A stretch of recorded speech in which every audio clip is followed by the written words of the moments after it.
We are here today with Chet Bowers. Chet has spent the last 4 decades as an educator, author, and lecturer. His focus has been to uncover misconceptions in language and the written word. Our discussion today will be the first in a series that exposes the cultural and linguistic roots of the modern ecological crisis. We will discuss how misconceptions and cultural bias within language become obstacles to addressing the crisis and why this specific bias has been largely ignored. Chet, you've spent years researching the cultural bias and social misconceptions within Western language in particular. How does language and the written word contribute directly to the modern ecological crisis? That's a big question, and the full answer would extend much beyond our limited time together, but it's very important to understand a couple of basic aspects of our languaging process, and I use language as a verb. The ecological crisis is not really being understood in terms of how imminent it is. That is, the acidification of the world's oceans, the melting of glaciers, the droughts, the extreme weather conditions. These are all bearing down on us, and we're beginning to see the migration of people out of regions that are environmentally limited. And for example, in the Andes in South America, they're predicting that all the glaciers will be melted within the next 30 to 40 years. And so there's a question of what will these people do for water. Now, what's the connection between language and the ecological crisis? The basic question is, to what extent do the words that encode the earlier assumptions and ways of thinking continue to influence our current ways of thinking? And so to get at that, one needs to understand the metaphorical nature of language. But before I go into that, I'd like to make a point, and that is there's an increasing number of people in this country who are aware that there's an environmental problem, but they are unable to address what it is that we can do that's different from the current patterns that are pushing us beyond environmental limits. And I've heard scientists give very good explanations of different phenomena, but when it comes to telling us what are some of the solutions to this problem, they go silent. So one of the solutions to this problem is to address how it is that language reproduces these earlier patterns of thinking, language that we take for granted as we're born into those language communities, and they become the basis of our thinking. So what would you say is the most ignored aspect of language, particularly as it relates to this crisis? There are a whole set of cultural assumptions that are basic to what it is we ignore. And one of them is that we have our own thoughts. This is a misconception. That what we communicate to each other is objective and reflects the way the world is. We need to go back a step and look at how reality is really experienced in the world by all forms of life. And that is that our reality is emergent, relational, and codependent. There's nothing that's permanent in the world. It's all undergoing change at various rates and through various languaging processes. Now, the problem with our understanding of language is that in the schools and universities, we assume that it communicates people's ideas and that these ideas are objectives. If you go back a step and look at what is the nature of language and how did it get its meanings, for example, we know that the word woman has changed in its meanings over the centuries. And this tells us something about a basic characteristic of language that very few people in universities or public schools encounter. And that is that all language is metaphorical. That is, in understanding the new, we think of it as like something we're already familiar with. That is, metaphor involves carrying over from something familiar to what is new, and so there's a layering on of the new of the old way of thinking. For example, the word woman was a metaphor. It's a metaphor that's undergone profound changes. At one time, there were only 5 or 6 possibilities for women, very limited in scope because of the prejudices of that time. Now we've remetaphorized, if we could use that word, what the word woman means. And the woman can now be a painter, an astronaut, a theologian, a historian, a scientist, and so on. So the basic process that's going on in the world is that words have a history. They encode the earlier thought processes and assumptions and misconceptions of earlier eras. These words, when they're carried forward from generation to generation, become the taken for granted basis of thinking. Thus, the really critical answer to your question is that we think in a thought process that was, in many instances, formed centuries, even millennial years ago. And we can take the notion of a human-centered world, which we find so clearly articulated in the book of Genesis, to get a sense of just how far back these misconceptions go. Right. Now, do you find that this is also true regarding the evolving digital revolution, and that it has just been accelerated through the expansion of the internet and digital communication? The digital revolution carries forward a very old tradition, and that is most of what we see on a computer screen are words that are in print. And when you're reading a book and when you're reading a computer screen, the one thing you're not going to get from that is that the warning that the words appearing there have a history, and they reflect the cultural assumptions of earlier times. And therefore, let me give you an example of that. One of the metaphors that's had a profound effect on us in a very negative way is the way in which Enlightenment thinkers reframed the meaning of the word tradition to mean all that was backward and oppressive of a medieval era. And they argued that what we need is a secular view of the world. We need rational thought, critical thought, and science. The effect of that is that if you look at what the computer scientists are saying, they never mention what traditions we should be carrying forward, what traditions we should conserve. So why is this word tradition that encodes these 17th and 18th century ways of thinking, how are they detrimental today? Well, one of the traditions we've lost is privacy. And we've also lost traditions around personal security, as hackers can now affect our lives in very destructive ways outside the reach of the law. And we could go on and talk about other traditions that are overturned by both the digital revolution and the industrial revolution, where everything has to be monetized and contribute to the growth of markets.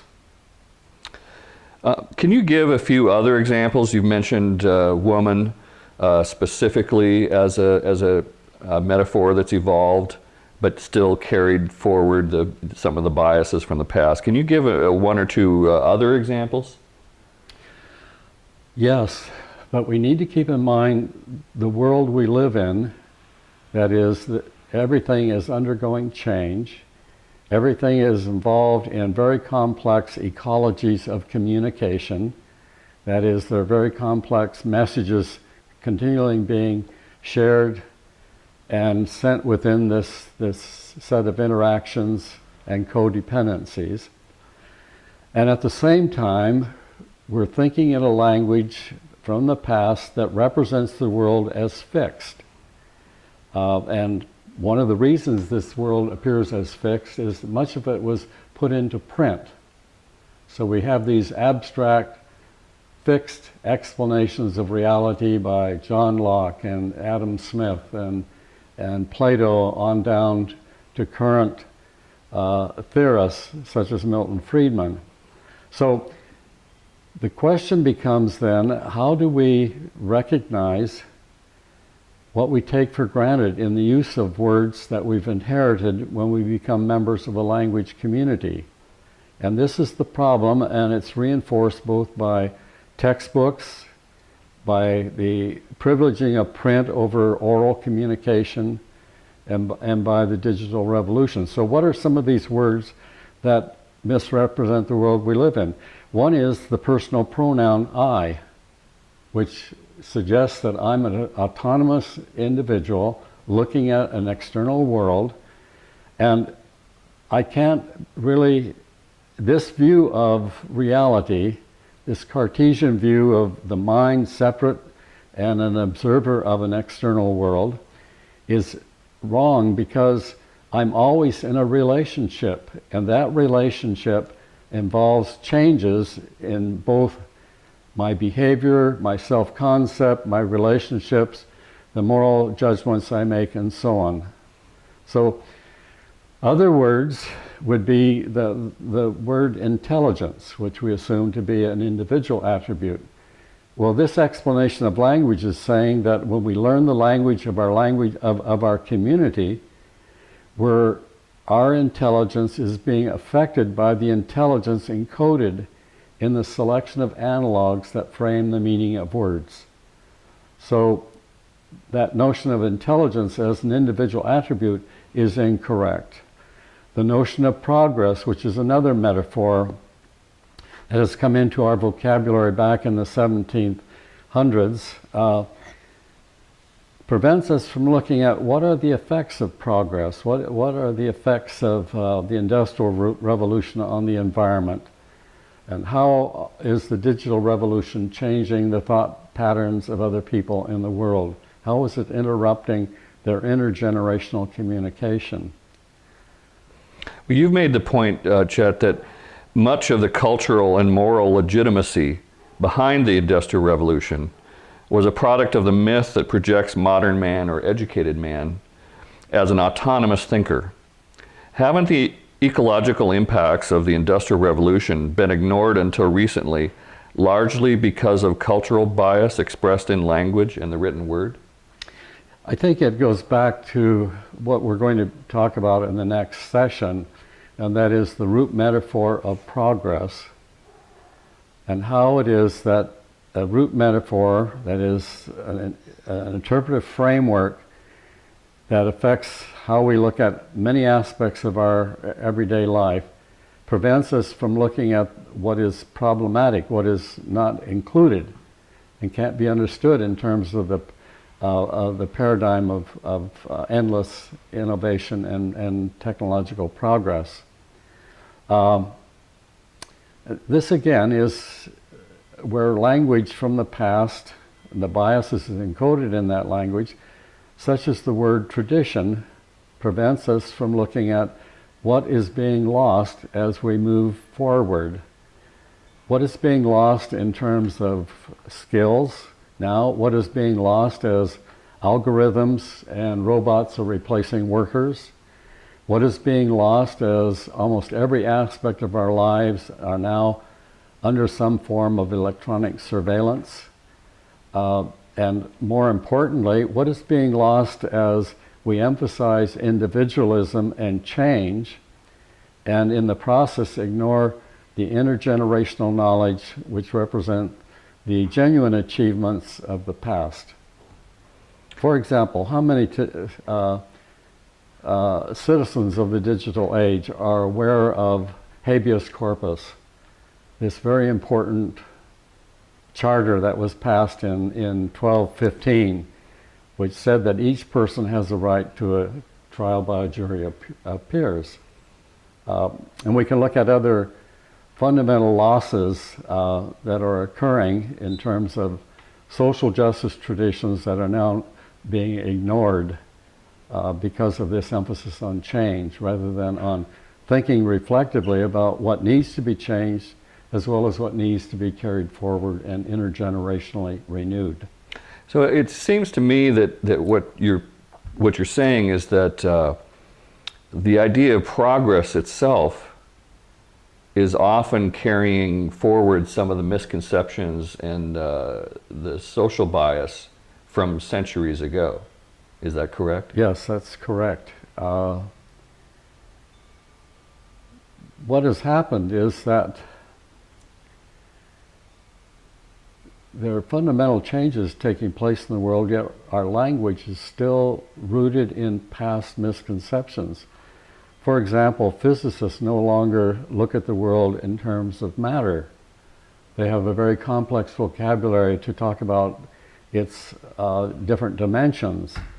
Yet that word is still an important part of our vocabulary, just as the word tradition is a part of our vocabulary but has negative connotations.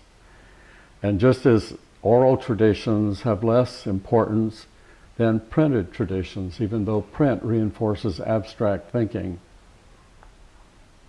So to answer some who have suggested otherwise, you aren't proposing that language and the written word should be rejected as a cultural or educational necessity. No, I'm not suggesting that. Rather, there's another aspect of how our sense of reality is acquired as we become socialized, and that is that when we're born into a language community, the people around us take for granted the meaning of the words that they give us for understanding how to think and interact in the world. And what is happening in this process, and it's a very natural process, is that these cultural patterns are passed on at a taken for granted level of awareness. And we, in turn, rely upon these taken for granted patterns, and others around us reinforce these patterns, such as racial and sexist bias would be good examples of taken for granted patterns that we've only recently become aware of. So what I'm really suggesting is that given the nature of the ecological crisis and that we may have only decades before the impact will begin to affect us more directly, we need to begin to examine what we take for granted. And one of the dominant aspects of our taken for granted world is the way in which we rely upon the language of earlier generations who were unaware of environmental limits, who were unaware of other cultural ways of knowing. And so then we need to look at our patterns. It's not a matter of going into theory or into other abstractions. It's a matter of looking at our words, the analogs that frame the meaning of these words, when and where were these analogs chosen, and then to ask, how do we reframe the meaning of many of our words in terms of analogs that are culturally and ecologically informed? For example, one of the words that we need to reframe in terms of meaning has to do with the word wealth. Today, wealth has to do with status, with material power, money, being at the top of the consumer pyramid. But we really need to reframe the meaning of wealth as having the skills, the talents, what it is that you can bring as a participant in the cultural commons that will become increasingly important in the years ahead. People who have nothing to give to a community should be understood as impoverished, even though they may be very wealthy in the old meaning of that word. Very good. It sounds like we're going to be getting into some interesting topics and following up on some interesting topics in our next discussion. Thank you, Chet.